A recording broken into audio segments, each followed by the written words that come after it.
ආයිබෝවන් යාළුවනේ කොහොමද ඉතින් අද මම ආවේ ඔයාලත් එක්ක ටිකක් වෙනස් හැබැයි අපි හැමෝටම බලපාන ගොඩක් බරපතල මාතෘකාවක් ගැන කතා කරන්න. නිකමට හිතන්න ඔයා උදේ පාන්දර ඇහැරින්නේ කොහමද? එලාම් එක වැදුනම ඇඳෙන් බහින්න කලින් මූණ හොදන්න කලින් ඔයා ඉස්සෙල්ලම කරන්නේ මොකක්ද? ඔව් මම දන්නවා ඔයා කොට්ටයට තියෙන ෆෝන් එක අතට ගන්නවා.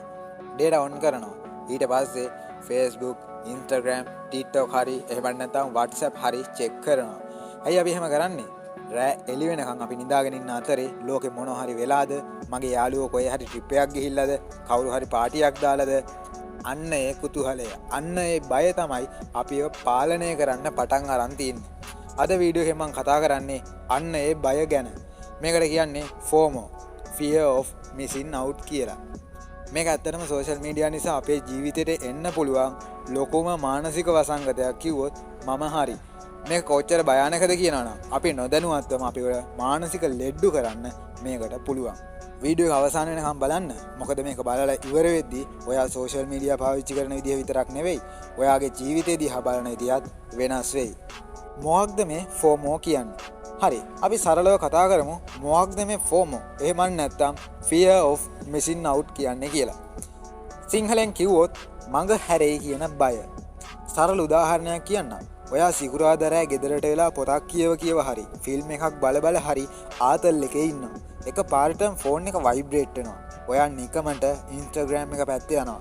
ඔන්න එතකොට දකින්නවා ඔයාගේ යාළුවෝ සෙට් එකක් නුවරඑළිය ගිහිල්ලා ෆුල් පාටියක් දාන ෆොටෝ වගේක්. අන්න එතකොට ඔයාට මොකද හිතෙන්නේ? අර තිබ්බ සැනසීම එක පාරටම නැති වෙලා යනවා නේද? අපරාධේ මටත් යන්න තිබ්බේ. ඇයි මම ගෙදරට වෙලා කුණු වෙන්නේ? අනිත් උන් මාර ෆන් ගන්නවා. මගේ ලයිෆ් එක විතරයි මෙහෙම වෙලා තියෙන්නේ. අන්න එහෙම හිතලා පොඩි හිතේ අමාරුවක් එනවා නේද? අන්න ඒ හැඟීමට තමයි මචං FOMO කියන්නේ. Taman මොන දේ කර හිටියත් අනිත් අය ඊට වඩා දෙයක් කරනවා. අනිත් අය මට වඩා සතුටෙන් ඉන්නවා. මට මොකක් හරි ලොකු දෙයක් ජීවිතේ මඟ ඇරෙනවා කියන හැඟීමට තමයි මේ FOMO කියලා කියන්නේ. ඉස්සර අපිට මේක තිබ්බේ නෑ. මොකද ඉස්සර අපි දන්නේ අපේ ගෙදරයි අල්ලපු ගෙදරයි වෙන දේ විතරයි. ඒත් අද මුළු ලෝකෙම අපේ අතේ තියෙන නිසා මේ ප්‍රශ්නේ ගොඩක් බරපතල වෙලා. සෝෂල් මීඩියා වල මායාව. දැන් අපි කතා කරමු මේකේ භයානකම පැත්ත ගැන. සෝෂල් මීඩියා කියන්නේ ඇත්තටම මොකක්ද? අපි හැමෝම දන්නවා සෝෂල් මීඩියා වල අපි දාන්නේ අපේ ජීවිතේ හොඳම දේවල් විතරයි කියලා. කවුද බන් Taman දුකෙන් ඉන්න ෆොටෝ එකක් Facebook දාන්නේ? කවුද තමන්ගේ ගෙදර රණ්ඩු වෙන වීඩියෝ එකක් Instagram ස්ටෝරි එකට දාන්නේ? එහෙම කවුරුත් නැහැ. අපි හැමෝම දාන්නේ ලස්සනට ඇඳලා ඉන්න ෆොටෝ, රස කෑමක් කන ෆොටෝ, ලොකු වාහනයක යන ෆොටෝ විතරයි. මේකට කියන්නේ highlight reel එක කියලා. ඒ කියන්නේ ෆිල්ම් එකක හොඳම ටික විතරක් පෙන්නනවා වගේ වැඩක්. හැබැයි ප්‍රශ්නේ වෙන්නේ මෙන්න මේකයි. ඔයා ෆෝන් එක දිහා බලාගෙන ඔයාගේ ඇත්ත ජීවිතේ තියෙන ප්‍රශ්න, ඔයාගේ ඇත්ත ජීවිතේ තියෙන අඩුපාඩු අර අනිත් අයගේ ෆිල්ටර් දාලා හදපු බොරු ලෝකේ එක සසඳනවා. අර යාළුත් කාර් එකක් ගත්තා, මෙයා මේ රට ගියා, අර ප්‍රොමෝෂන් එකක් ගත්තා. මේවා දකිද්දි අපිට හිතෙනවා මම විතරයි ෆේල් කියලා. හැබැයි මතක තියාගන්න, අර ෆොටෝ එකේ hina වෙලා ඉන්න කෙනා ඒ ෆොටෝ එක ගන්න කලින් කොච්චර ප්‍රශ්නවල හිටියද කියලා අපි දන්නේ නැහැ. සමහර විට අර ලක්ෂ ෆෝන් එක එයා ගත්තේ ණය වෙලා වෙන්න පුළුවන්. ඒ පාටියට ගිහින් එයා එන්නේ හිතේ ලොකු ප්‍රශ්නකින් වෙන්න පුළුවන්. අපි දකින්නේ මතු පිට විතරයි. හැබැයි ඒ මතු පිට දිහා බලලා අපි අපේ ඇතුළාන්තය පුච්ච ගන්නවා. මොළයට වෙන බලපෑම සහ ඇබ්බැහිවීම. මේක නිකම්ම හිතේ අමාරුවක් විතරක් නෙමෙයි. මේක විද්‍යාත්මකවත් ඔප්පු කරපු දෙයක්. අපි සෝෂල් මීඩියා පාවිච්චි කරද්දී අපේ මොළයේ ඩොපමයින් කියලා රසායනික ද්‍රව්‍යයක් සාර්වය වෙනවා. ඒකට තමයි අපි සතුටු වෙන්නේ. ලයික්ස් වැටෙද්දි, කමෙන්ට්ස් එද්දි අපිට මාර කික් එකක් එනවා. අපි නිකම් මේකට ඇබ්බැහි වෙනවා. දැන් හිතන්න ඔයා ෆොටෝ එකක් දාලා විනාඩි 10ක් යද්දි ඒකට ලයික් වැටුනේ නැත්තම් ඔයාට මොකද හිතෙන්නේ? අපෝ මම කැතද? මාව කාටවත් වැඩක් නැද්ද කියලා හිතනවා නේද? සමහර වෙලාවට අපි ඒ ෆොටෝ එක ඩිලීට් කරලත් දානවා. මේ FOMO එක නිසා අපේ අවධානය පට්ට විදියට අඩු වෙලා. අපිට එක දිගට විනාඩි 10ක් පොතක් කියවන්න බෑ. ෆෝන් එක චෙක් නොකර ඉන්න බෑ. ෆිල්ම් එකක් බලන ගමන් අපි ෆෝන් එක ඔබනවා. යාළුවොත් එක කෑමක් කන්න ගියාම කතා කර ඉන්නා වෙනුවට හැමෝම ෆෝන් එක ඔබ ඉන්නවා.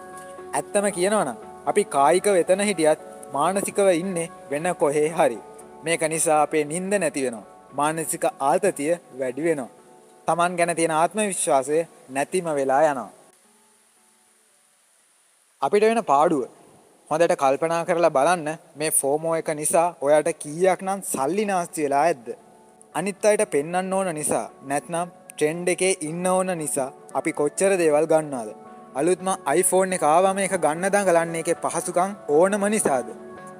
නැත්නම් සමාජයේ ඉස්සරහා පොරක් වෙන්න ඕන නිසාද? අනිත් අය දාන විදිය ඇඳුම්, අනිත් අය යන විදිය රෙස්ටෝරන්ට් වලට අපි යන්නේ අපේ සතුටටද? නැත්නම් ෆොටෝ එකක් දාලා මාත් ගියා කියලා පෙන්වන්නද? සමහර තරුණ ළමයි ණය වෙලා වාරික ගෙව ෆෝන් ගන්නවා, බයික් ගන්නවා මේ ෆෝමෝ එක නිසා. අන්තිමට ඉතිරි වෙන්නේ ණය කන්දක් විතරයි. අනිත් දේ තමයි කාලය. දවසට පැය කීයක් ඔය ෆෝන් එකේ ස්ක්‍රෝල් කර ඉන්නවද? TikTok එකේ උඩ පල්ලෙහාට යව පැය ගාණක් නාස්ති කරනවා. ඒ කාලය ඇතුලේ ඔයාට අලුත් දෙයක් ඉගෙන ගන්න තිබ්බ, ව්‍යායාම කරන්න තිබ්බ, පවුලේ අය එක්ක කතා කරන්න තිබ්බ වටිනා කාලය ඒ වෙනුවෙන් වියදම් කරනවා. අපි මැරෙන මොහොතක හිතුවොත් අපරාධේ මම අනුන්ගේ ජීවිත දිහා බලාගෙන හුල්ල මගේ වටිනා කාලේ නාස්ති කළා නේද කියලා දුක හිතෙයි. කොහොමද මේකෙන් ගොඩ එන්නේ? හරි. දැන් අපි ප්‍රශ්නේ කතා කළා. දැන් මොකක්ද විසඳුම?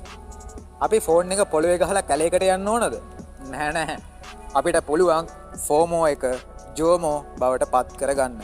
ජෝටු මිසින් අවුට්. ඒ කියන්නේ මඟ හැරීමේ සතුට. ලෝකෙ මොන දේ වුණත් අනිත් අය මොන දේ කළත් මම ඉන්න තැන මම කරන දේ ගැන සෑහීමකටපත් වෙන්න පුරුදු වෙන එක. නම්බර් 1 ලිමිට් කරගන්න. දවසට සෝෂල් මීඩියා යන වෙලාව ලිමිට් කරන්න. උදේ නැගිට ගමන් සහ රෑ නිදා ගන්න කලින් ෆෝන් එක පැත්තකින් තියන්න. නම්බර් 2 අන්ෆලෝ කරන්න. ඔයාගේ හිතට දුකක්, ඊර්ෂියාවක්, පහත් හැඟීමක් ඇති කරන ඕනම කෙනෙක්ව අන්ෆලෝ කරලා දාන්න. ඒක ඔයාගේ මානසික නිදහසට ඔයාම කරන ආයෝජනයක්. ඒ වගේම මෙතනදි තව දෙයක් කියන්න ඕන. ඔයාට මොනවා හරි නෙගටිව් කමෙන්ට් එනවනම්, නෙගටිව් රිප්ලයිස් එනවනම් ඔයා ඒවට පෙරලා රිප්ලයි කරන්න යන එක නවත්තන්න. නම්බර් 3 සැබෑ ලෝකේ ජීවත් වෙන්න. කොහේ හරි ගියාම ෆොටෝ එකක් ගගහ ඉන්නවට වඩා ඒ පරිසරය විඳින්න. කෑම එකක් ආවම ඒකේ ෆොටෝ ගන්නේ නැතුව ඒකේ රස විඳින්න. ඒ වගේම නම්බර් 4 ස්තුතිවන්ත වෙන්න. අනිත් අයට තියෙන දේවල් ගැන හිත දුක් වෙනවට වඩා ඔයාට දැන් තියෙන දේවල් ගැන සතුටු වෙන්න. ඔයාට ඉන්න ගෙයක් තියෙනවා, කන්න කෑම තියෙනවා, හොඳ යාළුවෝ ඉන්නවා, ඒ ඇති. මතක තියාගන්න, ඔයාගේ තරඟේ තියෙන්නේ වෙන කාත් එක්කවත් නෙවෙයි, ඊයේ හිටපු ඔයා එක්ක විතරයි. ඉතින් යාළුවනේ, මම හිතනවා අද වීඩියෝ එකෙන් ඔයාලා ලොකු දෙයක් ජීවිතේට එකතු කරගන්න ඇති කියලා. සෝෂල් මීඩියා කියන්නේ නරක දෙයක් නම් නෙමෙයි. හැබැයි අපි ඒක පාවිච්චි කරන්නේ පිහියක් වගේ. පරිස්සමෙන් පාවිච්චි කළොත් අපිට කෑමෝ යන්න පුළුවන්. හැබැයි වැරදියට පාවිච්චි කළොත් අපිම කැපිලා මැරෙන්න පුළුවන්. අද ඉඳන් අපි පොඩි වෙනසක් කරමු. අනුන්ගේ ලයිෆ් එක දිහා බලාගෙන හූල්ලන එක නවත්තලා අපේ ලයිෆ් එක ලස්සන කරගන්න ඒ කාලේ යොදවමු. මේ ගැන ඔයාලට හිතෙන දේ පහලින් කමෙන්ට් කරන්න. ඔයාලත් මේ වගේ ෆෝමෝ එකක් අත්විඳලා තියෙනවද කියලා. වීඩියෝ හොඳයි නම් ලයික් එකක් දාන්න.